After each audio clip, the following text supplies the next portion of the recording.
Well, hey, everybody. Welcome to a special edition of the Menlo podcast. My name is Phil, and I am here with two good friends of mine. To my left and your right is... Matt Summers. And to my right and your left is... Jennifer Blatnik. And if you're listening, you're like, I've never heard Jennifer's voice on the podcast before. First-time podcaster. That's exciting. First time, yep. I've joked about starting a podcast with your son a bunch of times. We've never done that yet, but maybe this is the bridge that gets us there. What do you think? Don't even get us started on that. Be exclusively football? I think we do like kind of just what does it look like to be in the Bay Area and how do you navigate it? I think football would be a big part of it. Yeah, but for Funny sure. because he just told me last night that he wants to do a podcast with Phil and someone else on staff because it's a great diversity. He says there's one guy who consistently picks a championship team, another guy who thinks he has a championship team is consistently not a championship team, and then the third guy that knows that his team isn't going to make the championships ever. And then a Browns team. I got you. Yeah.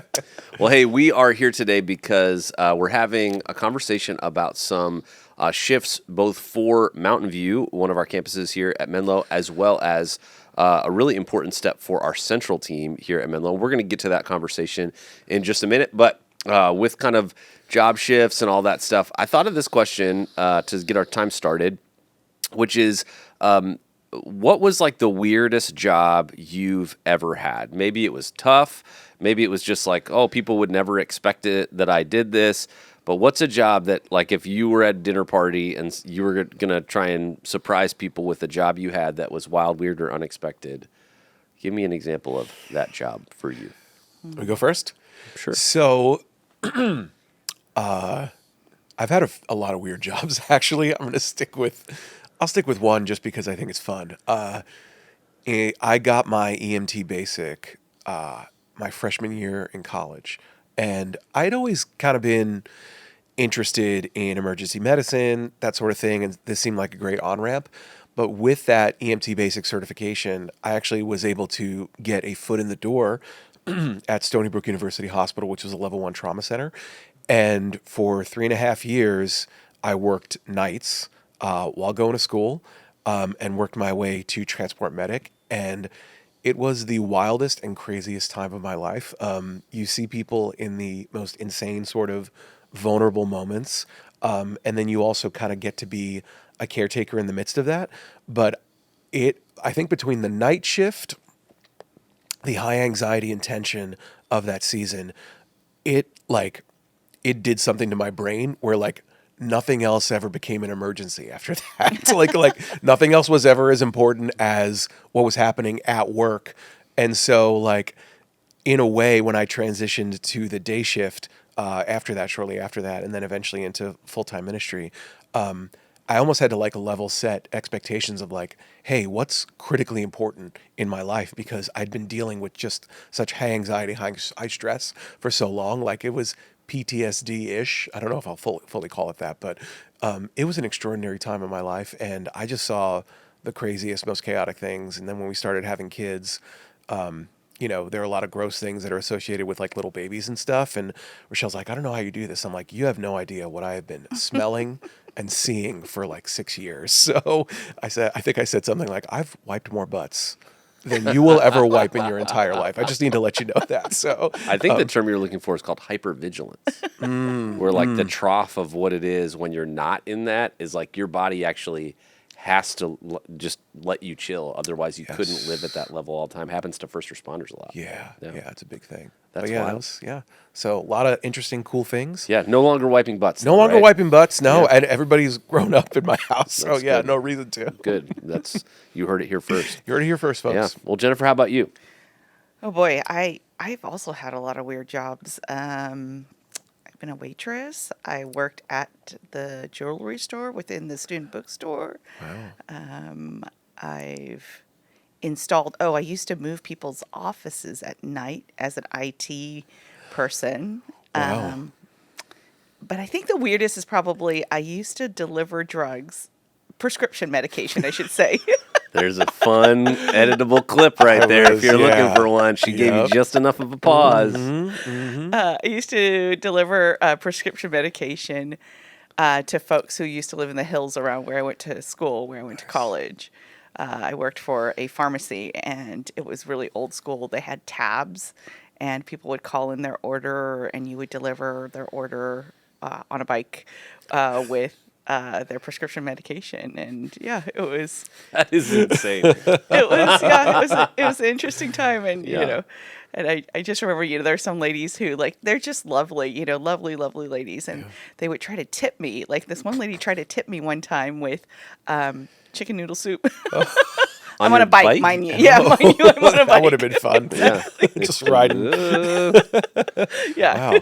That's good. Well, and you couldn't receive tips, I guess. Huh? You No, couldn't I accept them. mean, it wasn't a thing. Yeah. I would say they, because again, they paid everything on tab, so it's like you kind of just drop it off and go on your way. And I always and then thought they that set up their people tab would, later. would tip their drug mules. I just thought that was a thing. So it's but, all right. I guess I learned something today. So Yep, not for Jennifer. Nope, tip free. Yeah.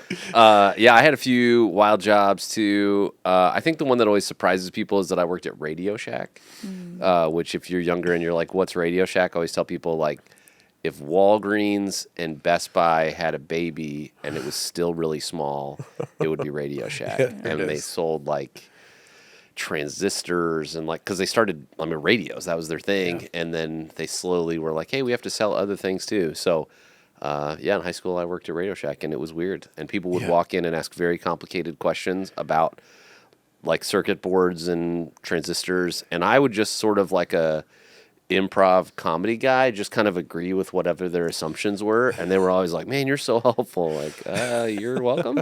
So eventually I figured a little bit out, but I had no idea what I was talking about. Radio Shack therapist. really. Yeah, it's exactly just- right. Yeah. Tell me more about that. What do Yeah. you think? Oh man, I see where you got that. So, well, we're here today because there are a couple major shifts for both of you in kind of work world for you. No level 1 trauma, hopefully.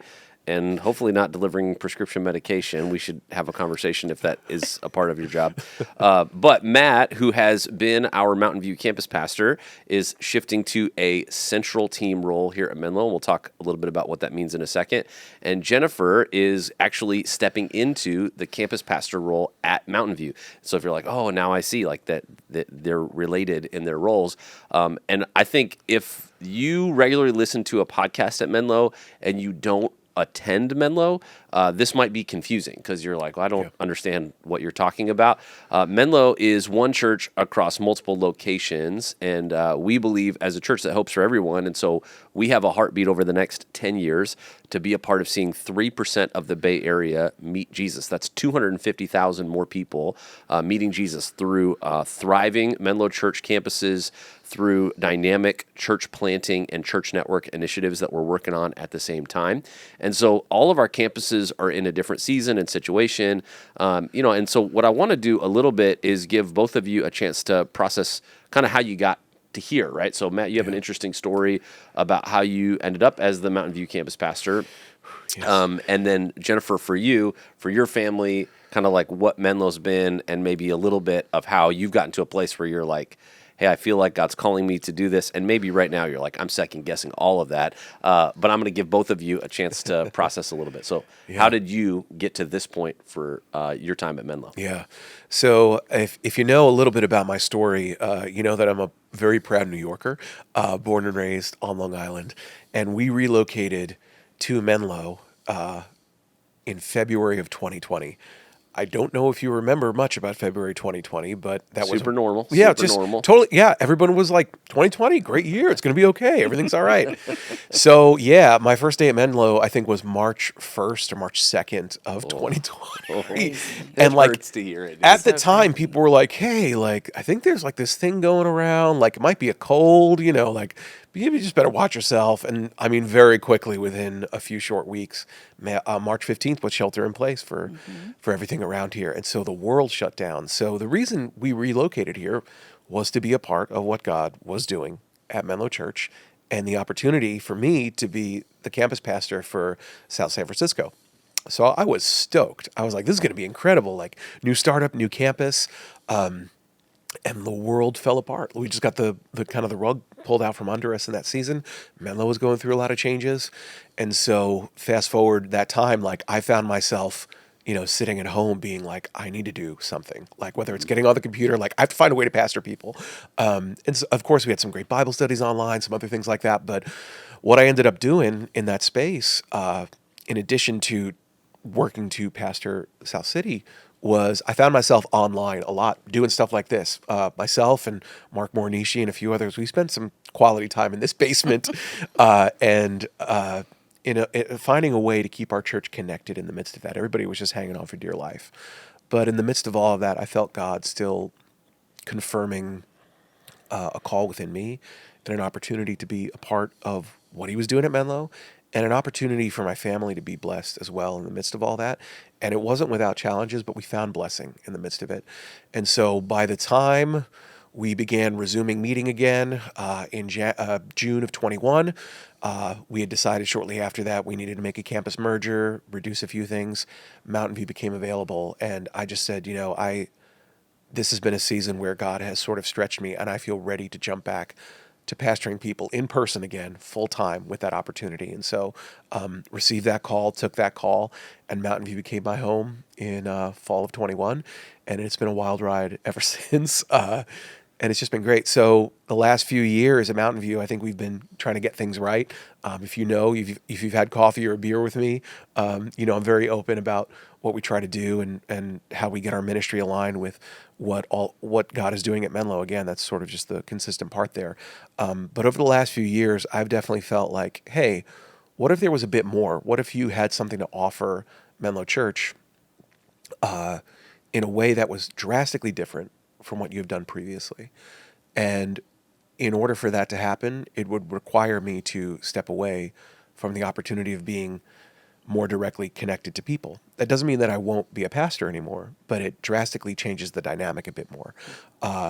And so after a conversation, an invitation, and a lot of thought and prayer, I definitely received that call and responded to it in a way that said, hey, you get to be the pastor of spiritual formation at Menlo Church. And that meant a lot to me, meant a lot for my family. It's drastically different. Mountain View, I love you.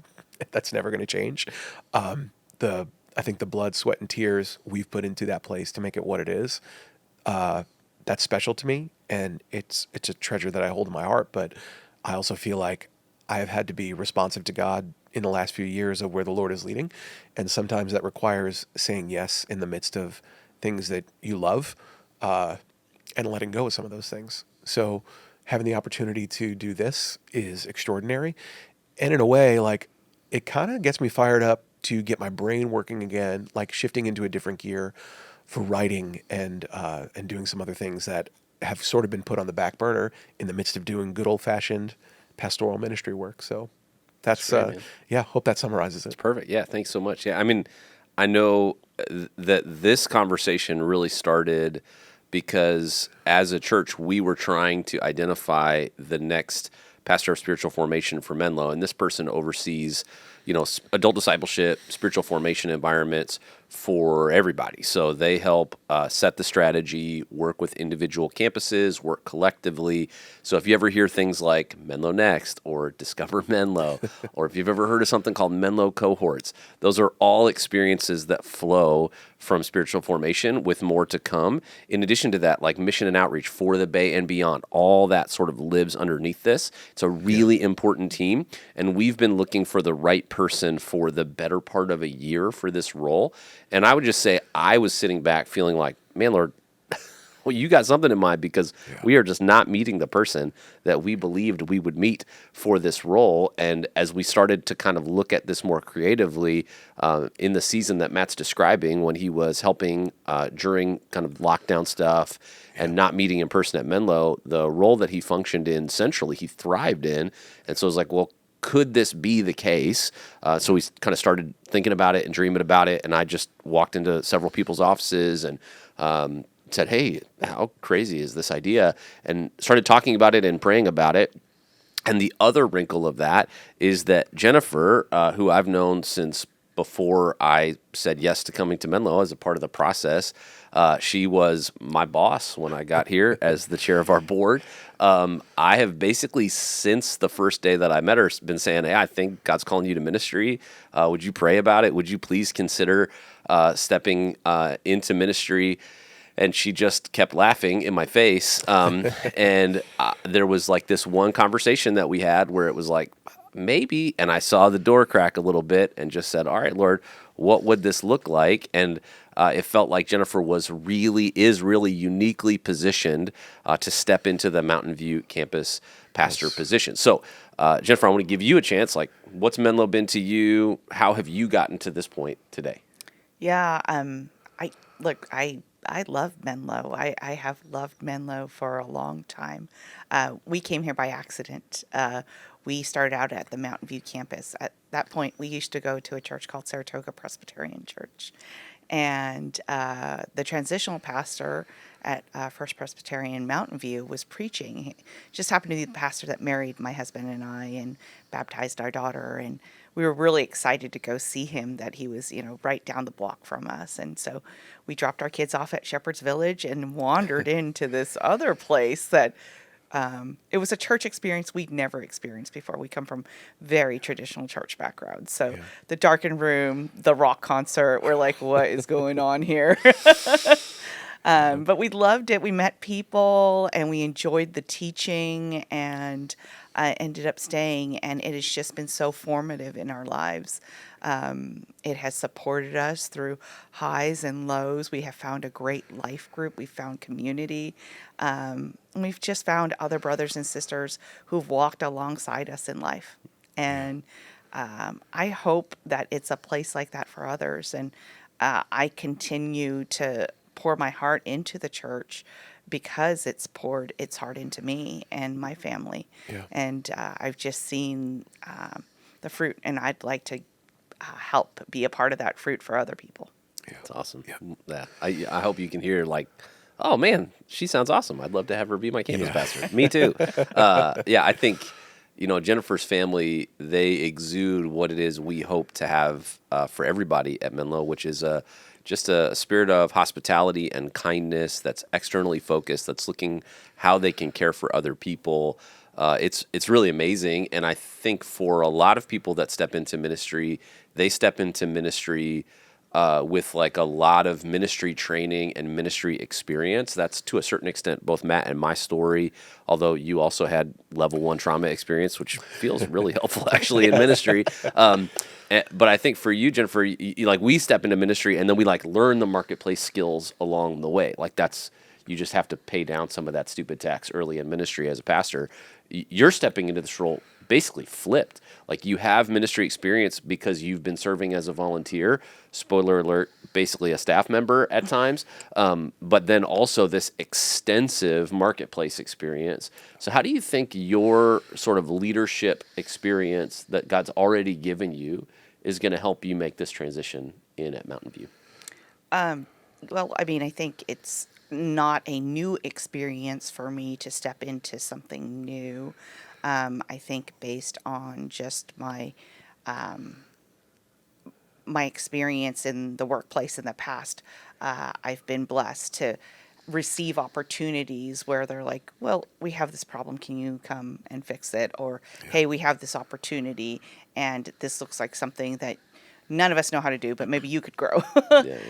And it's been a blessing to like step into things where, I may not have had previous experience, but I can draw from other things that I could use. One of the big things that, for example, I and staff might still hate me for this, but like I was a big proponent of us changing everything from one vendor to Google, right? And just one vendor. Are you trying to find a way to not say Microsoft right now? I think you're okay. You can just say it. It's fine.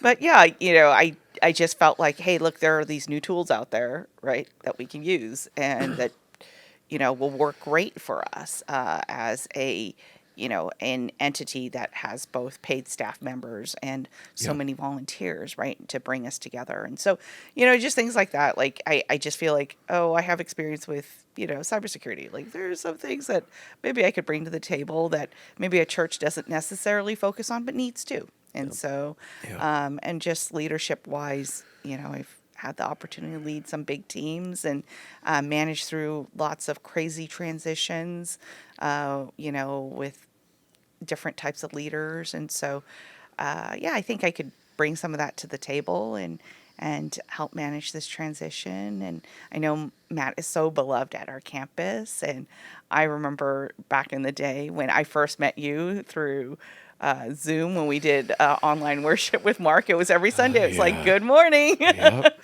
just Yeah. typing it into that little chat box there together. So yeah, it was so great to have you as our campus pastor. Yep. We loved it.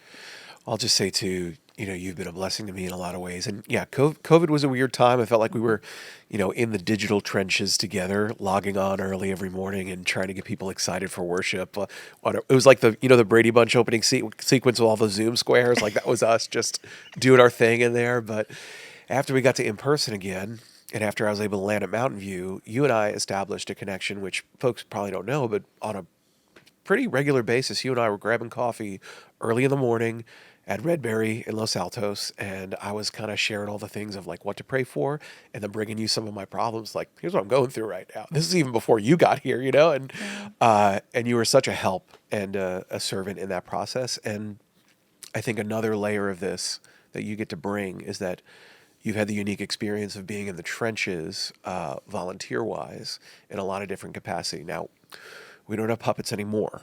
But should we ever have puppets again? Puppets? Yeah, just bring back the puppets.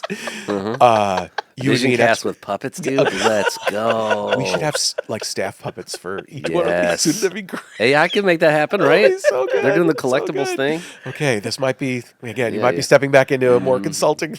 Brett thing for Corton's puppets gonna for us. love this. Can I just tell you? Yes.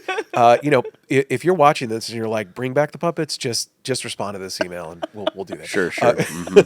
But yeah, I mean, you've worked in kids ministry, you've worked in hospitality, you've had the opportunity to step in all these different realms. You've been, a servant for communion, which sacraments are just so significant, especially I feel like at Mountain View. That's kind of exclusively my experience, but there's a connection there that happens with people that is pretty precious. And so you've already, in a lot of ways, pastored from the sidelines.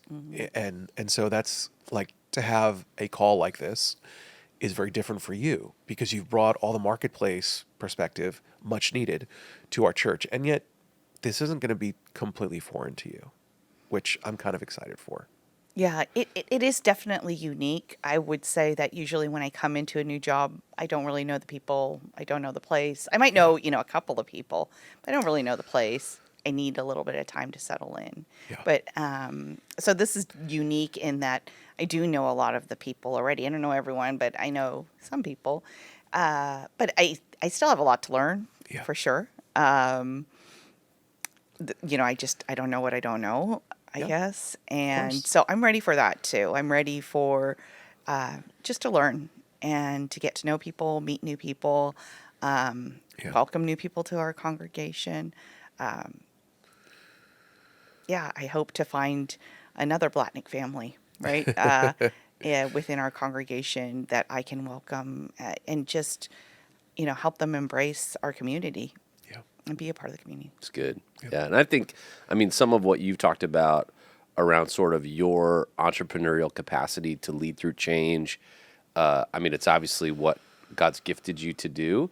I resonate with that because I have a bit of the same skill set. But I think one of the reasons that this sort of piqued my curiosity early on was because we're in a season of change and transition at Mountain View specifically. And so the idea of like, hey, if Matt's better suited in this role and now we have this need for this season and situation at Mountain View, it feels like this is kind of a leadership baton being passed generationally and situationally at Mountain View. So maybe for folks that Mountain View's not their campus, Matt, can you just introduce them maybe to some of those handoffs, transitions, and tension points that Jennifer's walking into that they can be praying for as she navigates some of those conversations that are waiting for her?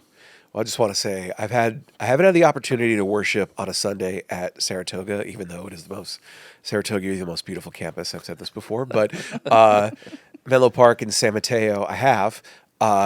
And it was funny because my call encompassed the opportunity for South City, which was set up and tear down, which is great. There's a lot of energy and enthusiasm that you can get from getting there early and unloading trailers every morning and setting stuff up. I know we went portable in my last church for a while, but if there's not an end date on that, it starts to get really challenging. And then I got to Mountain View and I'm like, hey, this is a campus, like we're good to go. And then it's like, oh, we actually do set up and tear down pretty regularly here because we share the campus with another church that is the sort of leaseholder, and we lease from them.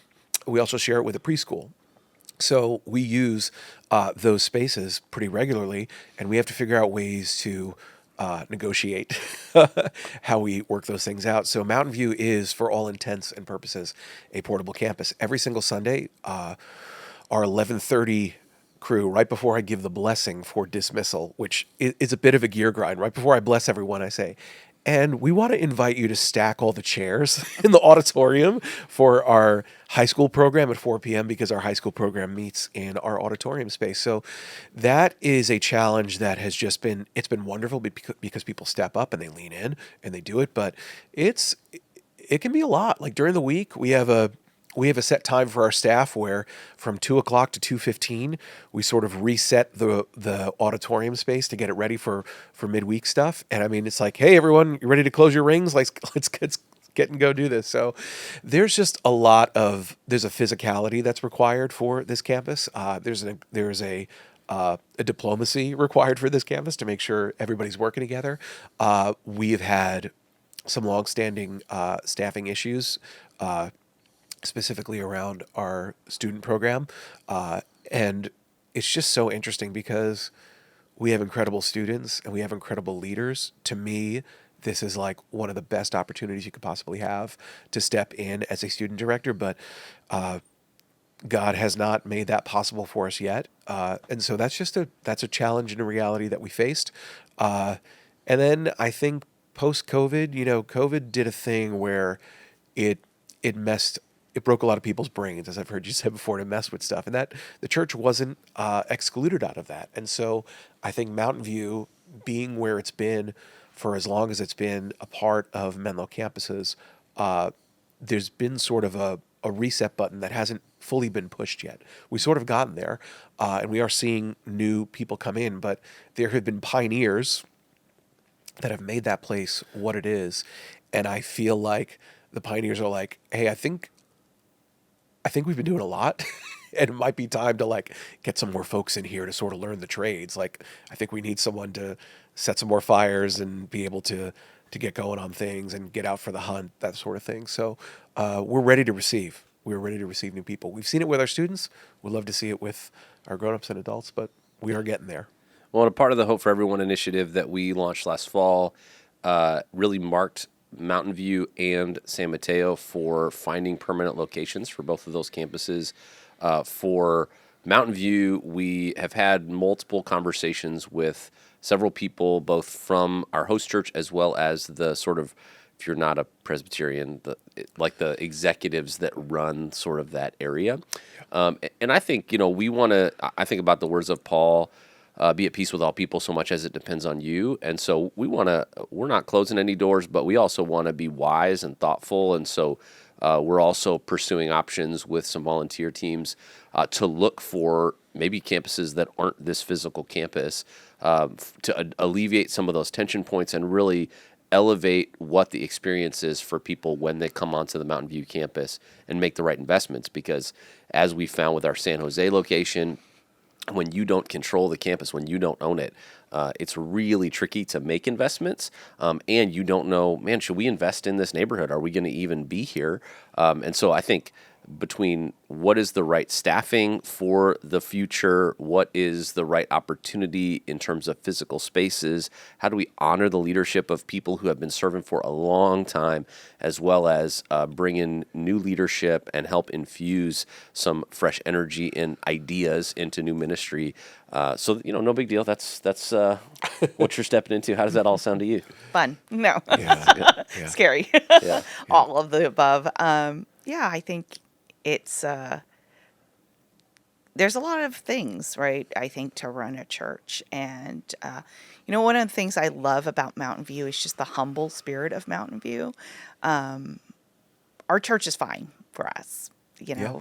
we don't need anything fancy. I've heard people say that, but we don't need anything fancy. And we joke about the bathrooms. I joke about the bathrooms. yeah. They're small at Mountain View. I always say I'm one Thanksgiving away from being able to fit in those bathrooms. Amazing. Yeah, were But people smaller in the '60s? Like, what happened? I don't know. yeah, I feel think the we same were way. for sure. But if you've ever if you've ever come over to my home, I really love to host. And for those of you who are also into hospitality, right? One of the things about hosting is just seeing the delight in other people's faces when they receive. And so for me, it's, I've always I just like the little details, it drives my husband a little crazy, but he always says to me, he just said it to me last night. He's like, I love that you love to give, but your loving to give might kill me. Another prayer request. Yeah. But I mean, part of I think the challenge of having this packable campus that we semi have is that it's hard to do the little details to really welcome people when it's not our own space, right? It's like Yes. throwing, a dinner party every week at an Airbnb where you're like, I don't know what pots and pans I might have. I don't know what knives I'll have. And I'll try and throw something together. Yeah. And it's hard to have a consistent experience, right? Right. Because of that, especially if we want to welcome new people to a space where they can feel like they're also at home. We're good with it at Mountain View. We're good with our campus because we have been through it together, right? We've been through COVID together. We've been through changes together. But in order to welcome new people, I think we need our own space. Yeah. That's a big thing. And we've made the most of it too. Our hospitality, I feel like, makes up for it. But you've heard the term lipstick on a pig before. I think this pig has gotten a whole makeover. We've given it Botox. We've given it hoop earrings. We've gotten it pairs of Louboutins. This is a good looking pig as best as we possibly can. But I mean, there comes a point where it's like, how much more can we really do to really welcome people in when there are, limitations there? And I think that the investments that we've made from a strategic perspective at Menlo about the way that we help connect people into the life of Menlo, into their own spiritual formation and development. We've been doing a lot of that in the background for the last couple of years, and you've seen little parts of it start to roll out. But I do think, every space we have makes a statement. And the statement that we want people to hear when they walk onto any campus at Menlo is that God loves you and we were expecting you. And I think shout out to Mountain View volunteers that, they make that happen every single day. Yes. And we want to make that being able to happen, to Brian's point, easier so that it can facilitate more ministry more regularly and really make that statement. Now, I think for you, Matt, you're coming from all of that and stepping into a ministry role that you've already kind of alluded to. You're going from stacking chairs and, hey, what's my closing ring goal for the day to a central role supporting all of Menlo. Maybe just process a little bit about how that feels as you think about that. Also, I'll just add too, you've been in my office before. My office looks like a tool shed. It does. We don't have a lot of closet space in Mountain View, so if you ever need a power drill, rotary hammer, sawzall, I've got it all in my office right now. So, although I do think you sort of enjoy that, I wouldn't be surprised if your office at Central also ends up with that stuff. Well, this is the thing, I got to get real clear that I can't do anything else right now. I feel like I really got to dial in on this, and I want to get this next season right, especially, but. It's unique for me because Menlo, in a way, has shifted from the church that I've interviewed and called to, and it's a lot different, and yet it's still more beautiful and I think more clear than I've ever seen it be. And so because of that, I get to be excited because I'm I feel like we have some serious direction and energy around how we want to disciple people, where we want to see people go, where we want to see them grow. And so for me, this is an opportunity to flex that muscle. I've been flexing other muscles for a while. It's been extraordinary and wonderful, but having the opportunity to really lean in and walk alongside people, develop them, create some engaging environments across all of our campuses that have consistent language, consistent experiences, and let people know, like, hey, when you show up, like, we not only were we ready for you, we want you to take a next step. We are excited. We think your life will be better if you lean in and do that. Like, to get to craft some of that language, to get to work with teams who are on the ground on campuses to make that happen. That's exciting. That's very exciting for me. Well, and the central team really is set up, hopefully, as the kids would say, to be like, hey, campuses, we want to let you cook. Like, we want campuses Yes. to be the stars Yes. in how ministry gets delivered at Menlo. That the central team is sort of in the background working to support, equip, and set campuses up to be successful. Yes. I wonder, from your perspective, if you were to think about sort of your first season in spiritual formation, map any time horizon to that you want to, if you could just like wave a wand and sort of fix something or seize an opportunity that you see right now with as much information as you have, what might be that thing? Well, interesting thing about waving a wand. To lean into a Harry Potter lore for a minute. Sure. Mm-hmm. Do you know that when you cast a spell in the Harry Potter world, I have no idea. I know you have no idea. I've read the books to my kids, so I know this. But you actually have to believe what you're saying a little bit, or the spell doesn't work. Like, it doesn't stick. And so for me, like, it's more than just the magic wand. Like, I have to feel it. And I think what I'm feeling, in addition to waving the wand, I have seen extraordinary growth in spiritual development come mostly from our students in this most recent season at Mountain View. They are excited for the environments. They are inviting their friends. It is growing and maturing in a way that I just can thank God for and thank our leaders for. Like, seeing that happen, seeing that it's sort of a lightning in a bottle moment, seeing that happen for our students. I want to see that happen across all of our churches. I want people to say more than just like, this is my church and I'm good with it. Like, my neighbors need to hear this. My family needs to hear this. I want to be intentional about who I invite. Like, to get some of that stuff pushed into all of our campuses across all of Menlo. That's, if I could wave a magic wand and put all that energy behind that, like, that's what I'm trusting God to do. That's good. Yeah. Yeah. There's a ministry question that sometimes you ask, just like diagnose how something's going to a ministry staff. So this is a little inside baseball that if you're listening or watching, you may not care about, but you'll ask the question, where are you having to manufacture energy as a staff member or a key volunteer? That's probably an indication that ministry environment, that program, or that strategy needs to be refreshed. And really what you want is you want to look at things and go, you know what, I'm not having to manufacture energy.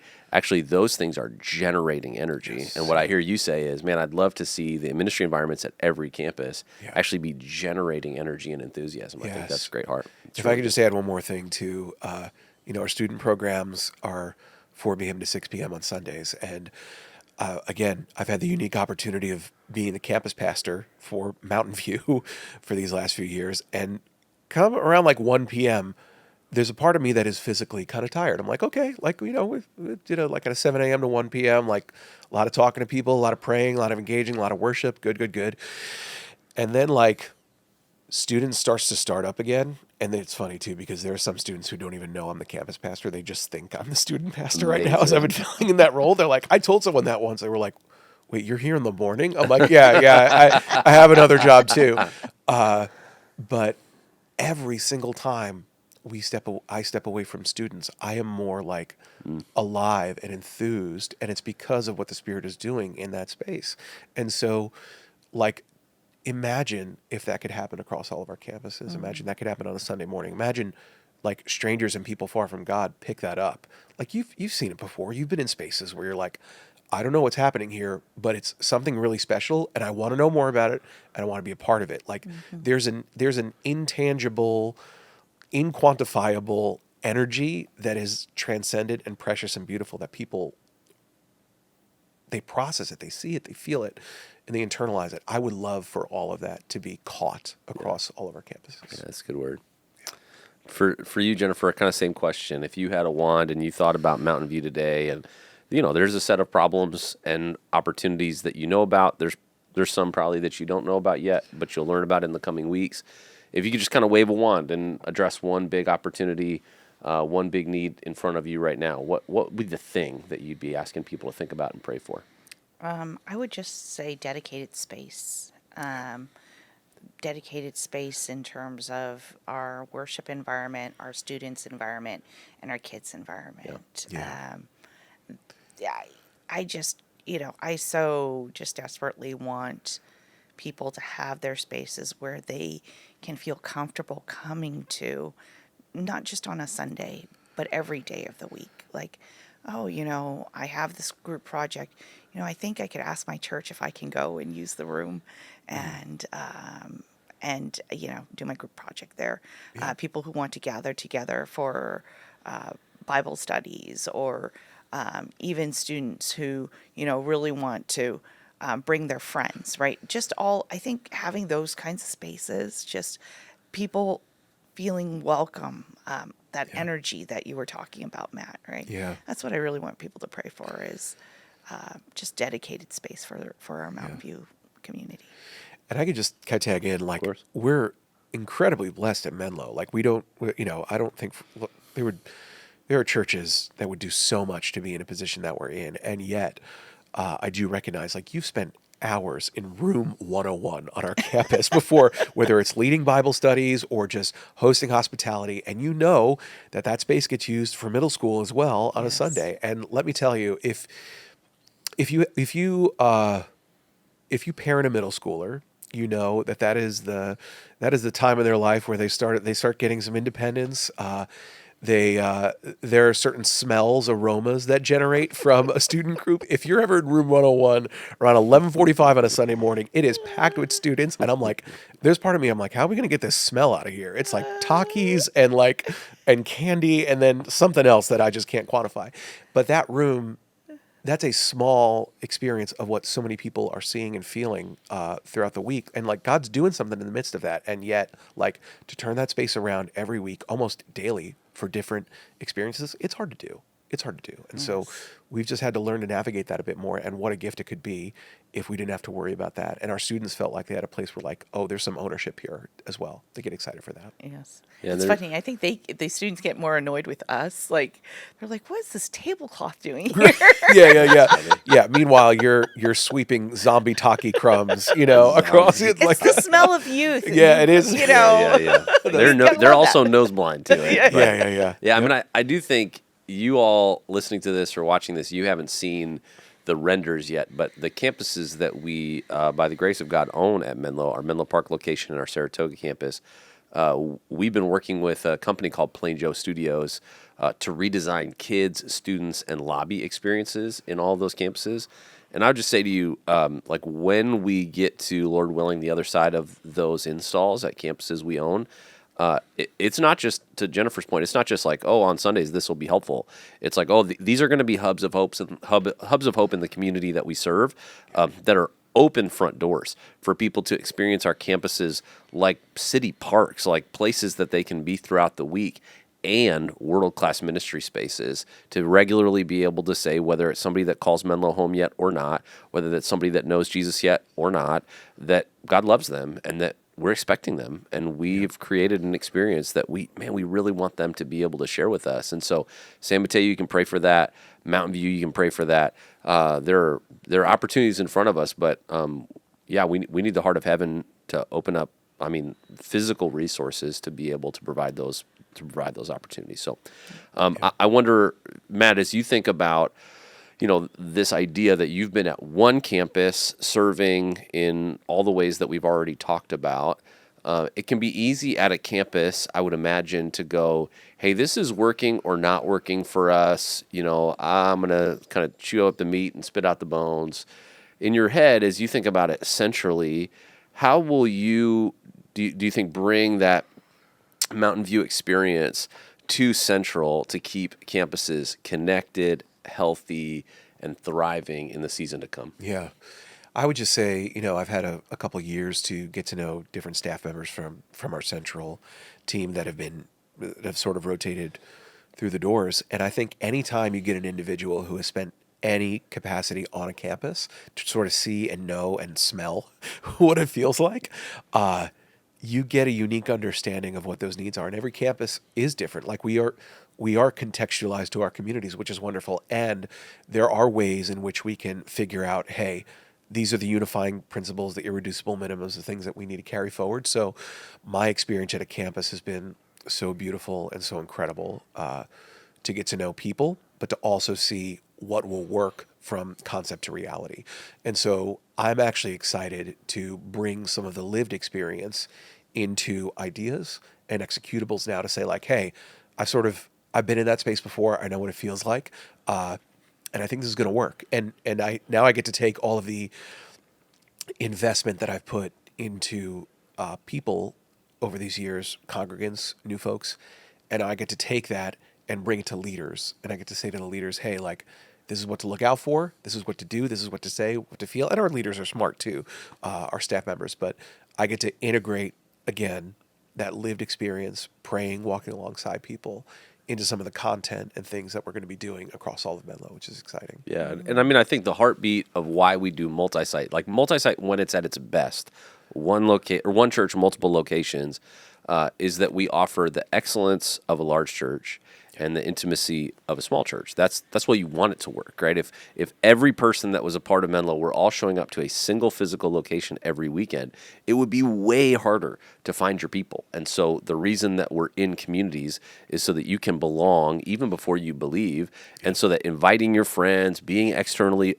focused, being integrated to the community that you live in is a lot more achievable when campuses are in those neighborhoods. Now, if you're thinking to yourself right now, I know, like, we're hearing feedback and it's like, oh man, there's a bunch of changes, and can we believe that this is going to go in the right direction and all that? I get it. I would say a couple things. One, seasons of transition always involve transition. It's in the name.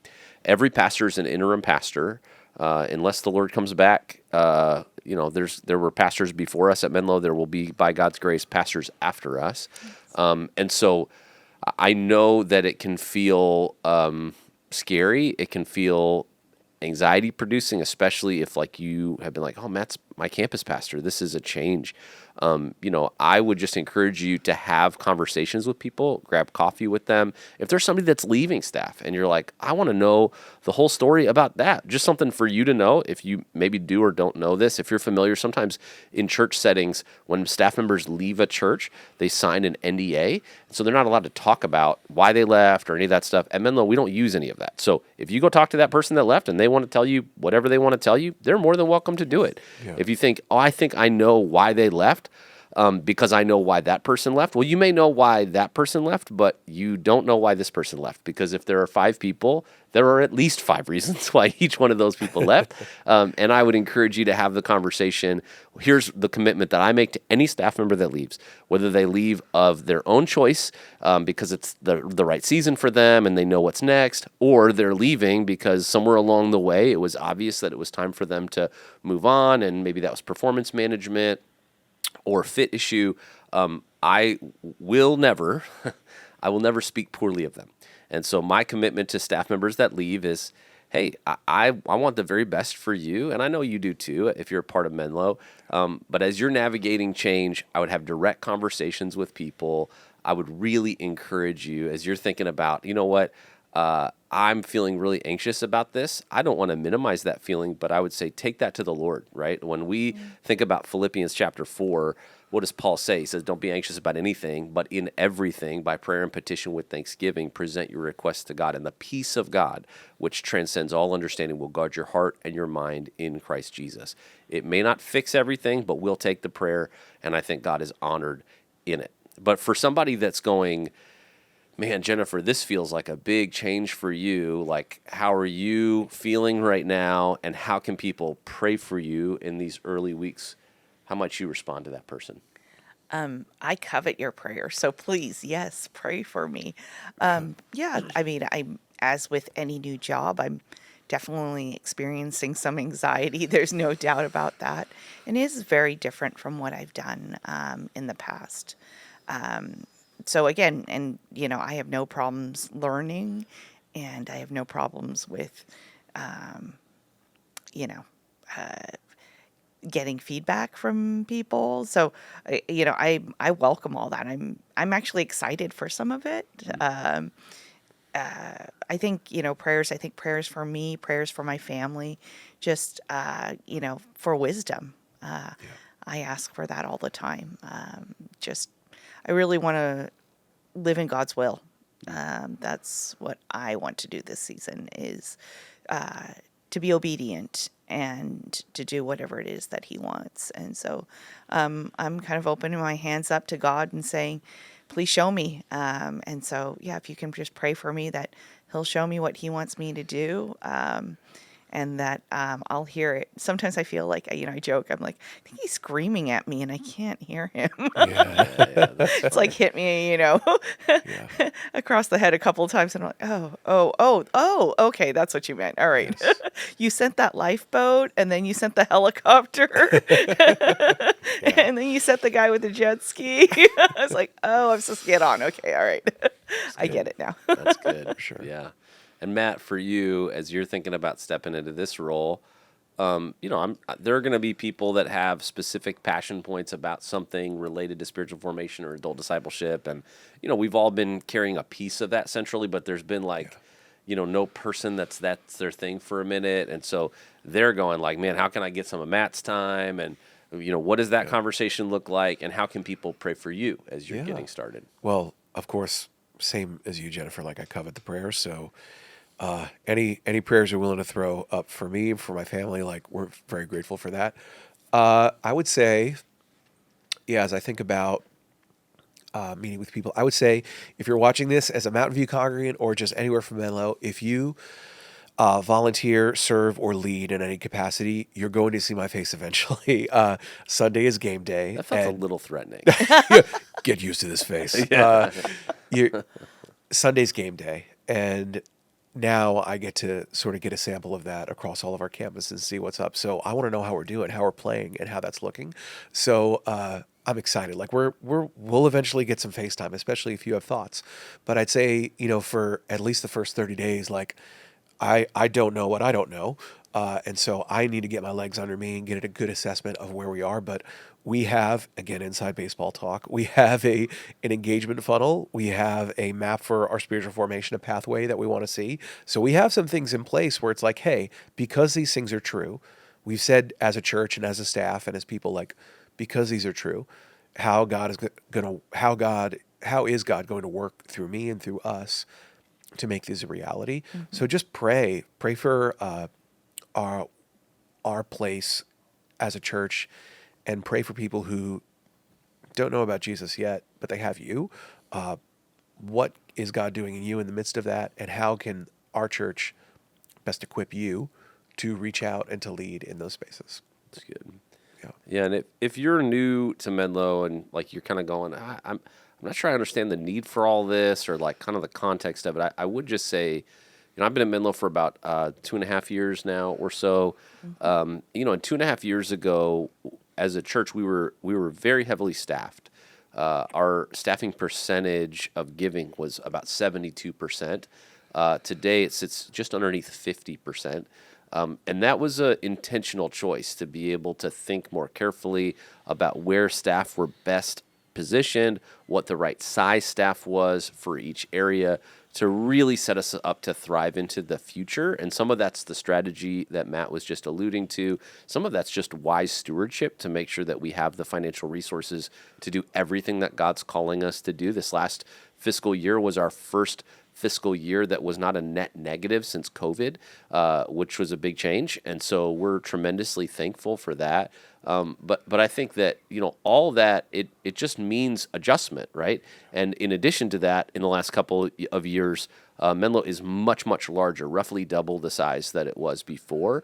And so some of what we're feeling are growing pains. And how do we make sure that we're putting the right people in the right places for the way that God has built them and how He's going to use them in this next season? So thank you for the trust. Thank you for the belief in not just Matt and Jennifer, but the belief in what God's doing here at Menlo.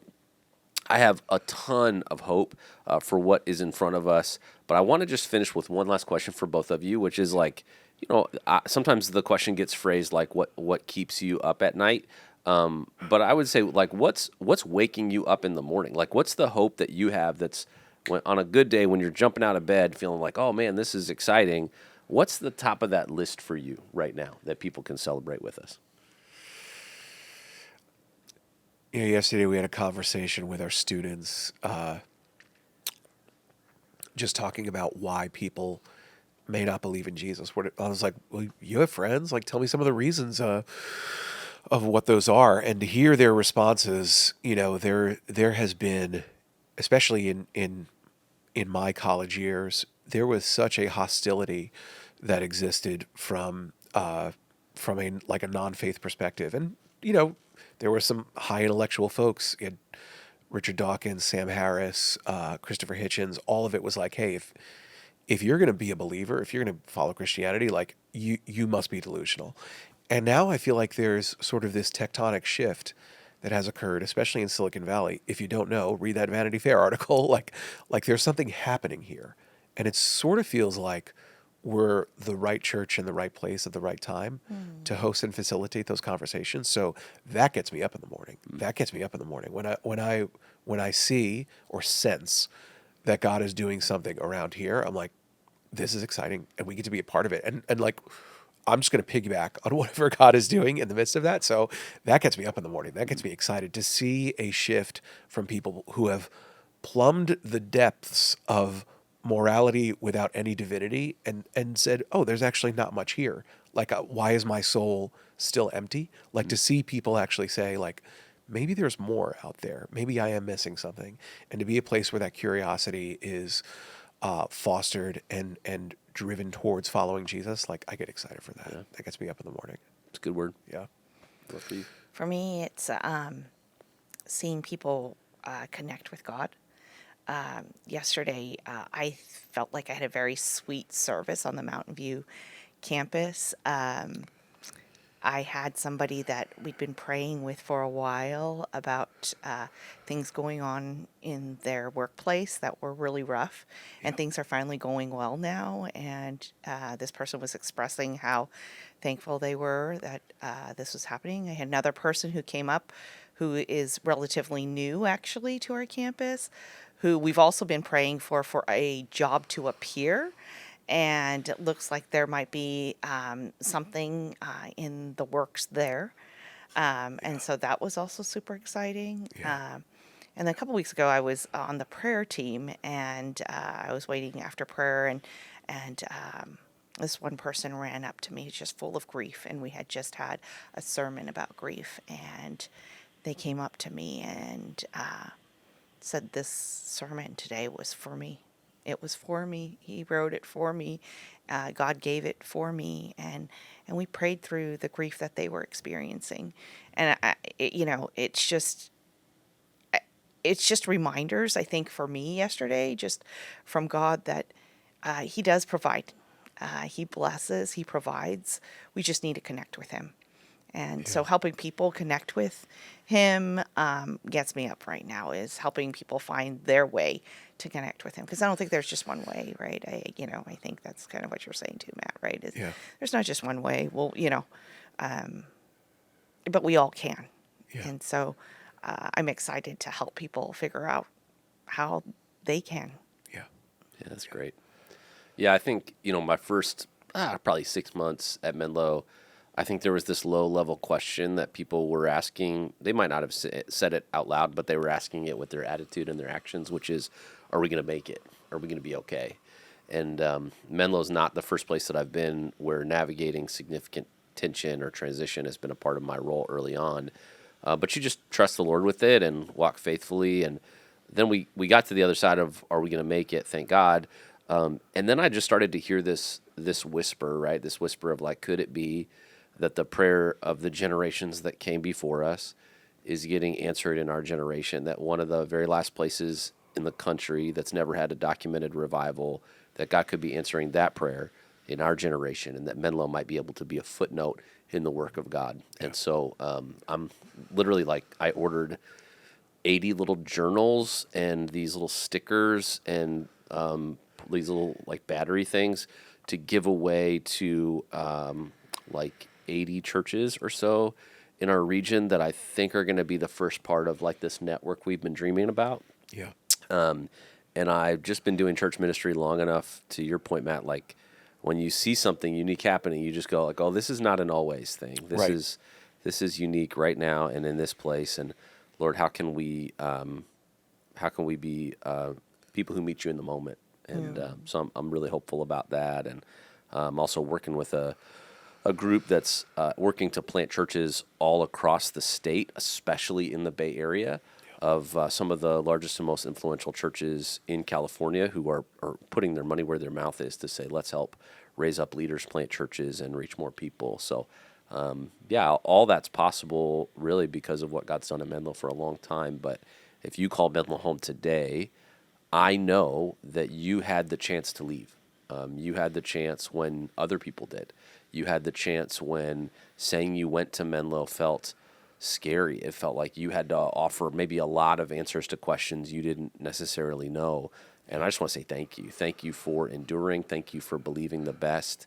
Thank you for walking through maybe even personal challenge as you've walked through that. And that certainly goes to you too, Jennifer. Thank you so much. Thanks to your family.